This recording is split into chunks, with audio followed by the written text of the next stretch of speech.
energy, the juice from the people in the building do for you guys as you start this run? Yeah, I mean, we miss our fans. We miss all the fans around the NBA who haven't been able to watch us at full capacity. And we know how much they miss the sport of basketball in a live setting, and we miss them as well. So we can't wait to see them.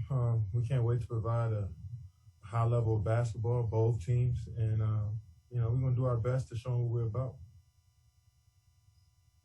Greg Logan, Newsday. Hi, Kevin. Yesterday, I asked Kyrie about the decision you guys made 2 years ago to come here and what it meant to reach this point. But for you, it's been even more difficult sitting out a year and coming back from that injury. So can you kind of try to put your personal experience into perspective of what this season has meant to you and how gratifying it is to get to this point and be in great position to do what you want to do? I mean, it's great to be available. It's great to be out there playing a game that we all love, and especially after a rough year for not just me, but for everybody in general with COVID and pandemic and stuff. So, very grateful that we got this opportunity to play with each other and build something that's special. And it starts on Saturday.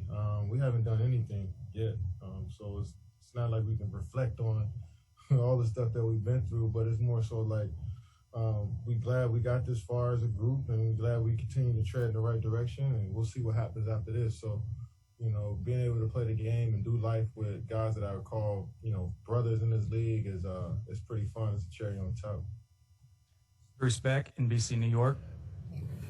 Kevin, with expectations high, do you go into this playoff series and do you go into the playoffs overall thinking about a title, or honestly, do you just follow it one game at a time, one series at a time, and go that route?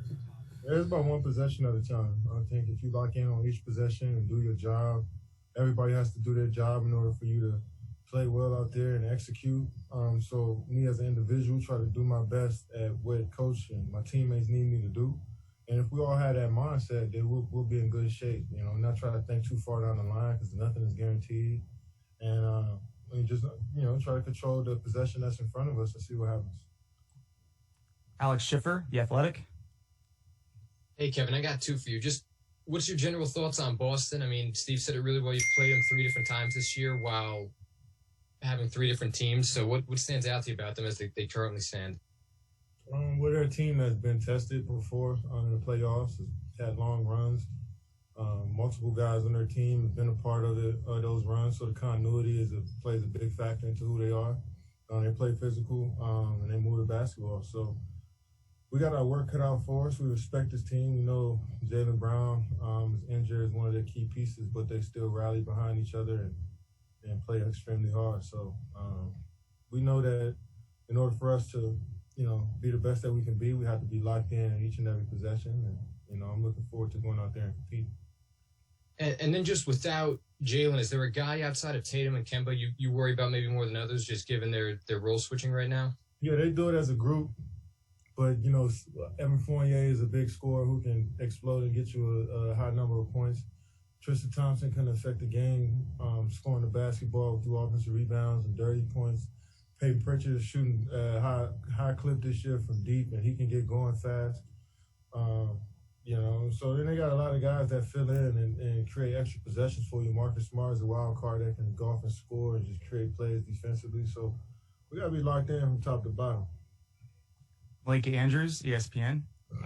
Kevin, I also have two for you. I'm wondering first, Steve has talked about you before as the best or one of the best defenders on this team, and defense is something we've talked about over the course of this season with you all. What do you put on yourself to try to set the tone defensively for this team, especially in a matchup like against someone like Tatum?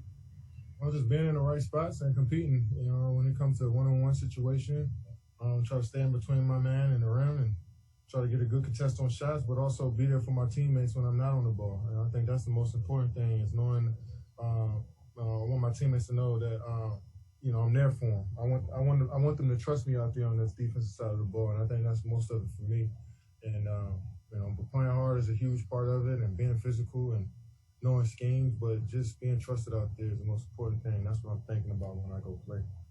And then secondly, just from a big picture perspective, you were on the sidelines last playoffs, right? You were still kind of working your way back. I'm wondering what perspective being back here now gives you on kind of the last 2 years from not so much joining the Nets perspective, but you and what you've been through in your first playoff since that injury. I've really been reflecting or thinking about perspectives or what this means, or, I'm just trying to go out there and work on my game and chill out when I'm at home. I'm not really doing too much deep thinking on this, so I just try to focus on, being the best that I can, being healthy enough to play at a high level every day I wake up, and we'll see what happens after that. Thanks, Kevin. Gary Washburn, Boston Globe. Hey, Kevin. Jason Taves, another young player who said he looked up to you when he was a kid. And what do you think of his game, and what is it like to constantly face players who want to out KD, because you've kind of shifted from the young superstar to now kind of the OG for some of these young guys? How does that feel? I don't even think about it like that. I mean, I know teams want to beat us, and I know that, I'm a huge part of the team. So I don't really look at it as these guys want this one-on-one matchup with me. It's more so they play extremely hard and play with a sense of urgency, so I know they respect us as a group. And these guys are they're not trying to out KD me. They got their own version of what they bring to the floor. And JT is one of those guys that brings his own version of, scoring and defending and passing and just being an overall basketball player. He brings that to the floor, and it's unique. And we all appreciate it, and we respect it. And I know how tough it is. It's going to be out there on each possession. I'm looking forward to that challenge. Christian Winfield, New York Daily News. Hey, what's going on, Kevin? I also got two for you. First, when you are coming into a series and you're probably going to be the chief defender on a guy like Tatum, do you kind of have to now watch, okay, well, you're defending the guy on the other team who's going to try to score as many points, but you also have to try to put your production on the offensive end? Do you have to look how you balance that at all in terms of energy exerted on defense versus energy exerted on offense, or is it all the same?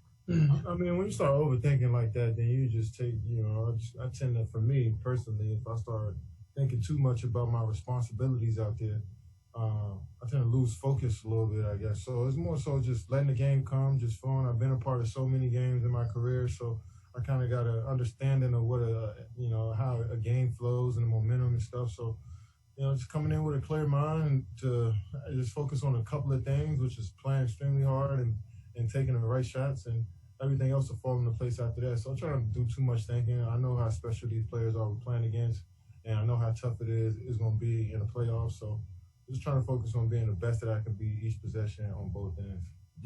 And second, you mentioned Tristan Thompson and just how much of a force he could be on the paint, grabbing rebounds, offensive glass. Do you think that DJ might be someone who can help a lot in terms of that matchup in the series coming forward? Yeah, we'll see. I mean, it's a matter of how things flow and what the coaching staff does. And DJ's always ready. He's a true pro, so whenever we need him, he's going to be there for us. So, but like I said, we're going to have to do a good job on Tristan as a group, and looking forward to the challenge. Zach Braziller with the Post. Kevin, I know you said, possession by possession. You guys are still considered the favorite by many people. Do you look at it that way? Do you think this team should be considered the favorite to at least get to the finals? We don't, as players, don't think about stuff like that. We know that's your job and that's how y'all view stuff, but we know how tough it is to play this game every day, and we in here every day. So we got a different vantage point to y'all. So I understand with the stuff on paper and how teams look and, how accomplished the players on our teams are. But for us, we respect the game and our opponents too much to come in and say, look, we're expected to win this. Nah, we coming out there and understand that we can't be beat if we don't lock in. So we got a good opportunity with a lot of great players on this team that mix well with each other, but we still got to go out there and do the work. Brian Mahoney, AP.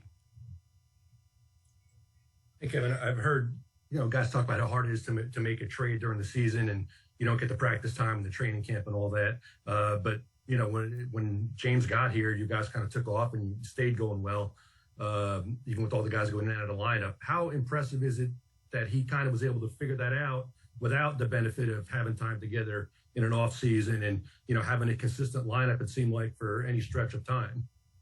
Well, I expect that from James. If he doesn't know how to adapt so fast as a 12-year veteran, then I would look at him kind of crazy. I mean, that's your job, is to continue to adapt and grow and learn more about the game of basketball, and that's what James has done. He's had so many different teammates and played in different schemes, different styles on offense and defense. So if he hasn't learned anything in that time, then something's wrong. So I was expecting him to come in here and, it's going to take some time to get to know guys personally and know they like the ball and stuff. But I expect it to happen fairly quickly as far as, him getting comfortable, So we're going to keep building as a group, but him individually as a player, he's so smart and so well-traveled in this league that, I knew that he'll start to connect with us as individuals, his teammates, pretty fast.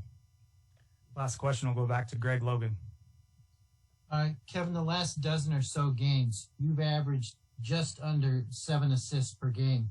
And I wondered if that facilitating was a reaction to the way defenses are playing you, or was it also partly because James missed a lot of those games and you felt the need like you could become a bit more of a playmaker?